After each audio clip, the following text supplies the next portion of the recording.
be seated. Wonderful, wonderful, amazing morning again that God has blessed us with, and with a great expectation and anticipation. In spite of the many things that we go through each day. I saw the traffic in the service road this morning. It was really heavy. Traffic in Cubao. All of the things. There will always be situations that will try to destroy the beauty of the day. But the ultimate question which I would like to confront us today as we reflect on the readings is really, who is Lord? Is the traffic Lord? Is the difficulties Lord? Is the pocket that is almost empty Lord? Why do we allow these things to dictate to us our lives? Bakit tayo madaling maapektuhan ng mga bagay na hindi naman dapat nating bigyan ng pansin? Madalas tayo ay madaling malugmok pag ang mga bagay-bagay sa paligid natin ay hindi ayon sa ating kagustuhan.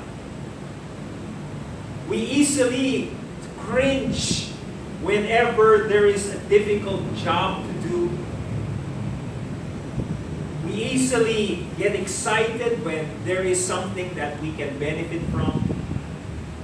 As we look at the scriptures today, it is very easy to make this one of the lessons in the training of Department of Social Welfare and Development. DSWD teaching to it. Module 3, Session 5. Helping the poor, helping the sick, going to the hospital, visiting the ones in prison, feeding the hungry.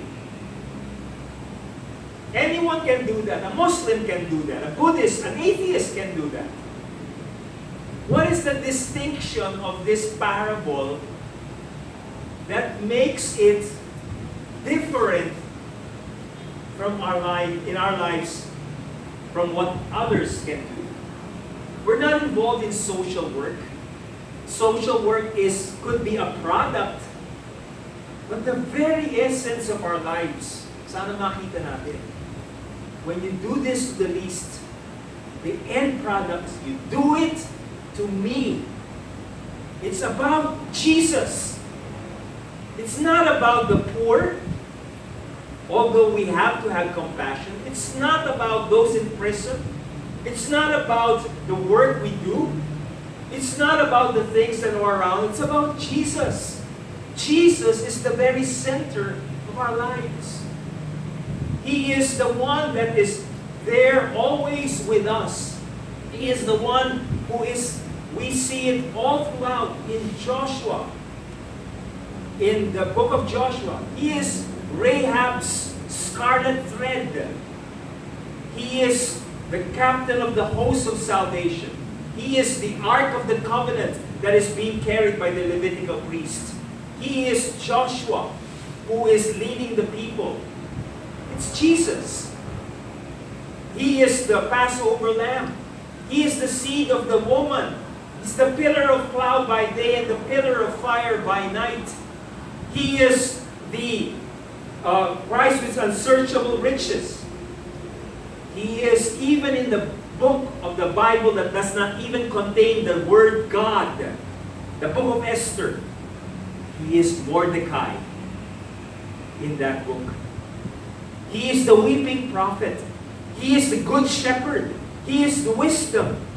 He is the one who is the Christ that is the captain of the host of salvation, which will appear in Joshua later on. He's the Son of Man. He's the Son of God.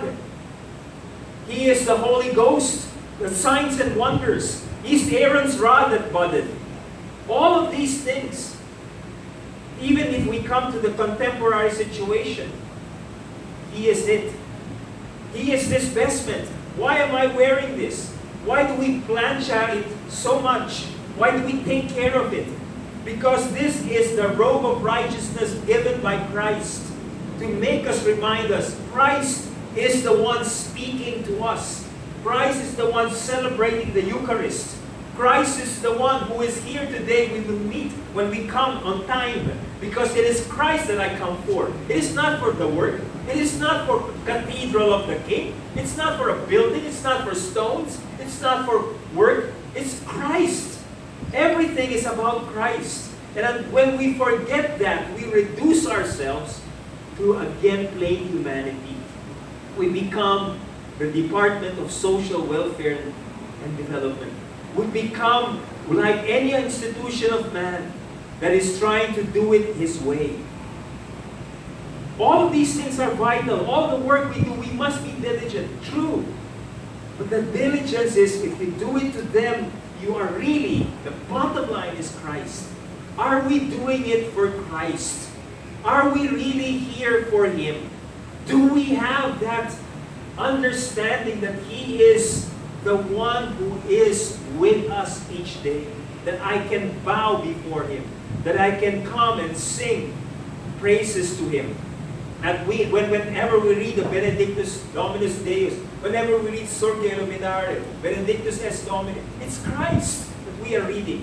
Whenever we read the Psalms, it's Christ we are reading. Whenever we go out here and even have fellowship, we're fellowshipping with people, but it's Christ who is there. Because He said, when two are gathered together, I am there. It's Christ.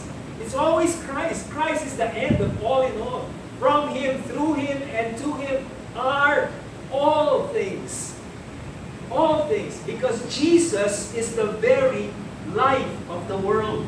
Without Him, walang saysay ang gagawin natin. Without Him, it will just be traffic. It will just be hard work. It will just be another day in the staff, or another day in church, or another day in the office, another day to go to school.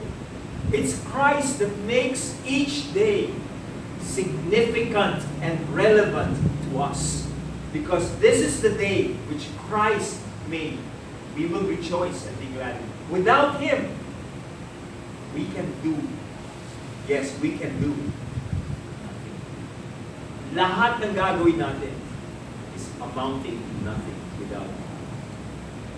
If we do it to the least, yes.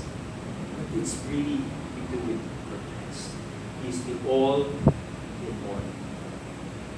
When He comes again, when He comes for victory, when we are in our heavenly glory, there will be no more poor. There will be no more people in prison.